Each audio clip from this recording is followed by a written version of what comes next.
Good evening and welcome to Poland Daily. I'm Nicholas Richardson and this is the news. The District Prosecutor's Office in Warsaw wants to determine when it happened and who influenced the decision to include a reduction to 300 metres of the minimum distance between wind turbines and residential buildings, a plan to expropriate land for their construction, and other provisions that outrage public opinion contained in the so-called draft of the wind farm law. The actual purpose of the act was to reduce energy prices next year. Łukasz Muda has more.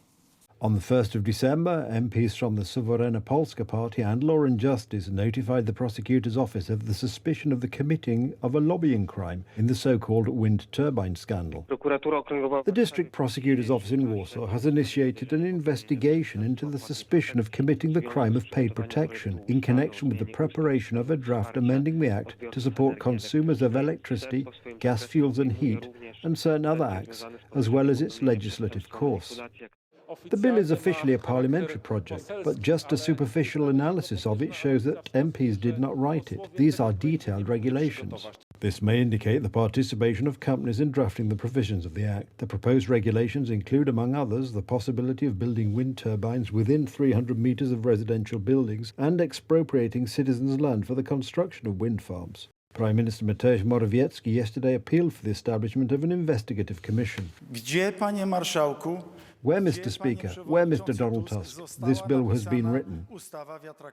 A provision was added to the Act to make it possible to use parts manufactured not earlier than 4 years before the commencement of the investment in order to modernise wind turbines. The new parliamentary majority sees no scandal. However, according to media reports, Donald Tusk has already decided to suspend the processing of the bill, and MP Henning Kloska is most likely not to be chosen for the position of Minister of Climate and Environment in the future government. The Polish 2050 MP has already resigned as the sponsor of the bill. Most likely, these two topics will be separated. Therefore, the law on freezing energy prices and the law liberalising the law on the construction of wind turbines will be processed separately. On nie zostanie odpuszczony. We will not give up on the topic of freeing the wind energy on land-based farms will be discussed by parliaments, perhaps in the government mode. The proposed changes could radically liberalise the law regarding the construction of wind turbines. Even in Germany there are no such regulations. In addition, power plants could be built on top-grade agricultural land. Such possibilities have not been possible so far. This scandal in a sense recalled the style of government in 2007-2015 by the coalition of the Civic Platform and the Polish People's Party. This is significant because we remember their previous governments. This scandal has all the ingredients of that time. Among other things, it is impossible to determine who wrote the text of the law. In the background to the whole case is the German company Siemens Energy, which produces wind turbines. Recently, it has had financial problems. Shortly thereafter, the European Commission released part of the KPO advance for Poland, earmarked for the green transformation, which de facto means the purchase of wind turbines. Adina Valian, the EU Commissioner for Transport, has demanded that Poland, Slovakia and Hungary give way in the dispute with Ukraine and end the blockade by truck drivers. According to the protesters, Ukrainian companies have been given too many privileges and are destroying the market in the European Union member states. The Polish Minister of Transport stated he would seek support for restoring commercial transport permits for Ukrainian carriers. Polish hauliers have been blocking border crossings since the 6th of November, complaining that their business has been unfairly undercut by Ukrainian firms. They want the European Union to reinstate commercial permits for Ukrainian companies to operate in the bloc, which were waived soon after the outbreak of the war in Ukraine. The drivers also call for the suspension of operating permits for Ukrainian haulage firms, which were established following the beginning of the conflict. We will very strongly and unequivocally demand the restoration of transport permits for Ukrainian drivers, Morawiecki told reporters. Meanwhile, Ukraine's border service said on Monday that the first 30 empty lorries had driven through a newly opened Rynew-Dolhobichów crossing on the Ukraine-Polish border. Kiev hopes this will provide some relief, with Polish driver protests blocking other land corridors. Ukrainian truck drivers operate within the European Union, but unlike other EU companies, can bypass laws that restrict activities of Polish, Slovak and Hungarian companies. Polish companies complain that they are excluded from a Ukrainian EQ system that regulates departures from Ukraine and entry into Poland. Therefore, waiting time for the departure from Ukraine can extend for up to 2 weeks. Poland is both outraged and saddened by the death of 14-year-old Natalia from Andrychów. The girl was dying in the city centre just 500 metres from the Andrychów police headquarters.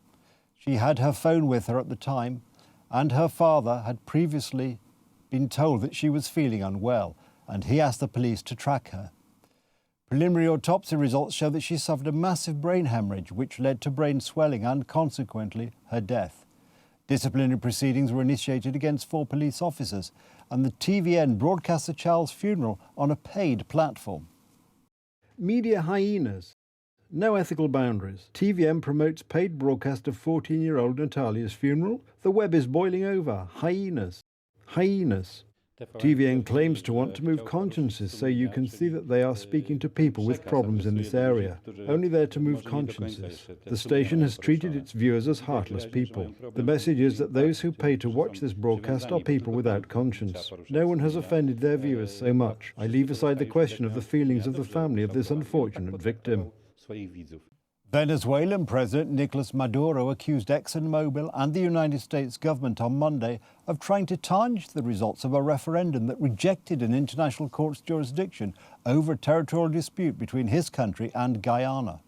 On Sunday, Venezuelans backed the rejection of the International Court of Justice jurisdiction over the dispute and the creation of a new state in the oil-rich region of Essequibo. Analysts have said that the vote was an attempt by President Nicolas Maduro to gauge his government's support ahead of a 2024 presidential election. Venezuela has reactivated its claim over the 160,000 square kilometre territory around the Essequibo River in recent years, following the discovery of offshore oil and gas. The maritime border between the two countries is also in dispute. To those who are trying to tarnish the referendum, who don't recognise the popular vote or the people, to the right-wingers who support ExxonMobil, the financed right-wing that supports the rights of Guyana and not those of Venezuela, I tell them, we are moving forward. This is a binding referendum and I will comply with the people's commands. The popular mandate is sacred. The people's voice is the voice of God, and it was manifested yesterday on the 3rd of December. This is the path with which, as head of state, I'll take all my actions and all our actions from here forward. Whomever has money has the power. ExxonMobil and the United States empire pretend to tarnish the beautiful and brilliant feat of yesterday's, Sunday the 3rd of December, referendum through social media, the media and opinion leaders who work for them. Venezuela's electoral authority said on Sunday that the 5 questions asked in the referendum passed with more than 95% approval, and at least 10.5 million votes were cast for yes. Reuters witnesses saw several poorly attended polling places on Sunday. That's the news. Thank you for watching. Stay with us for the weather, Poland Daily Business and more programmes. But from me, it's have a good night and a better tomorrow.